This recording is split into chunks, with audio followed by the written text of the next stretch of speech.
ये रिपोर्ट को अगर एक लाइन में हम बोलें, एक लाइन में इस रिपोर्ट को अगर बोलें तो एक लाइन में समराइज कर दे तो झाड़ू वाला ही दारू वाला है।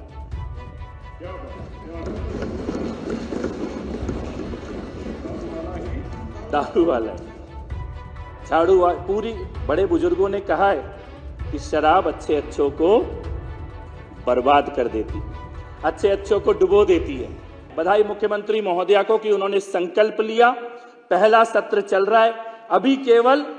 शपथ संपूर्ण हुई है और अध्यक्ष महोदय का चुनाव संपूर्ण हुआ है और उसके साथ ही पहला जो काम हुआ है वो विधानसभा के पटल पर सीएजी की ये रिपोर्ट रख दी गई है। ये बताती है कि हम जनता के प्रति जवाबदेह हैं और हम जिन चीजों को छुपाने की और दबाने की साजिश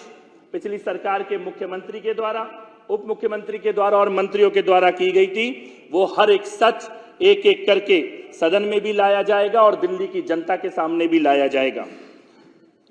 ये रिपोर्ट को अगर एक लाइन में हम बोलें, एक लाइन में इस रिपोर्ट को अगर बोलें तो एक लाइन में समराइज कर दे तो झाड़ू वाला ही दारू वाला है।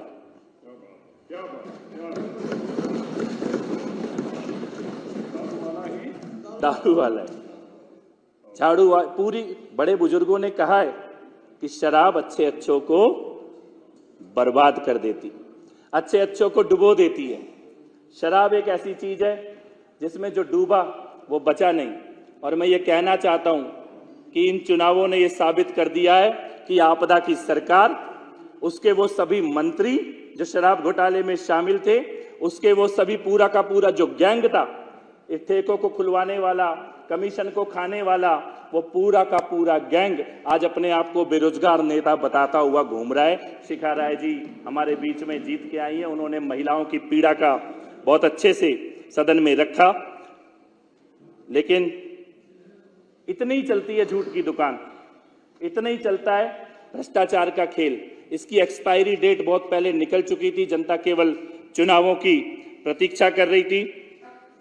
ये जो सीएजी की रिपोर्ट है अध्यक्ष महोदय, इस सीएजी की रिपोर्ट को केवल रिपोर्ट के तौर पर पढ़ने के साथ साथ मैं सदन के माध्यम से दिल्ली की जनता से यह कहना चाहता हूं कि दो डॉक्यूमेंट हैं। एक है सीएजी की रिपोर्ट और दूसरा डॉक्यूमेंट है सीबीआई की और ईडी की चार्जशीट। ये जब दोनों डॉक्यूमेंट को हम एक साथ रखते हैं तब ये पूरी तस्वीर सामने आती है कि क्या खेल रचा गया था। सतीश उपाध्याय जी ने, शिखा राय जी ने सीएजी की रिपोर्ट के तथ्यों को बहुत विस्तार से रखा है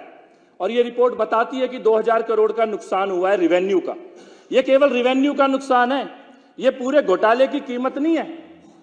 2000 करोड़ तो केवल रिवेन्यू का नुकसान हुआ है कि सरकार के खाते में आना चाहिए था लेकिन आया नहीं। लेकिन अगर घोटाले के आंकड़ों को देखा जाए, गोवा के चुनाव में, पंजाब के चुनाव में जो पैसा भेजा गया, जिसकी चर्चा ईडी की चार्जशीट कर रही है, सीबीआई की चार्जशीट कर रही है, उसको देखा जाए, जिस प्रकार से 3 नाम सामने आए थे, दिनेश अरोड़ा का, अमित अरोड़ा का और विजय नायर का, वो तीनों नाम और मुख्यमंत्री और उप मुख्यमंत्री के साथ उनके तालमेल के साथ जो फाइनेंशियल डील जिनकी चर्चा ईडी की और सीबीआई की चार्जशीट करती है, उनको अगर ध्यान में रखते हुए उस परिप्रेक्ष्य में जब हम सीएजी की रिपोर्ट देखते हैं तो हम ये मानने को बाध्य होते हैं कि रिवेन्यू का नुकसान तो 2000 करोड़ का हुआ है, लेकिन ये जो घोटाला है, ये जो पैसा खाया गया है और जिसकी प्लानिंग की गई थी, बाद में दबाव में, भारतीय जनता पार्टी के आंदोलन के दबाव में, एलजी साहब के नोटिस के दबाव में, चीफ सेक्रेटरी के लेटर के दबाव में वापस तो ले ली गई, लेकिन प्लानिंग इनकी ये थी कम से कम 10,000 करोड़ रुपए का दिल्ली की जनता का पैसा खाने की इन लोगों की तैयारी थी। और उसी पैसे के माध्यम से पंजाब में और गोवा में इन लोगों ने अपनी राजनीतिक गतिविधियों को आगे बढ़ाने की कोशिश भी की थी।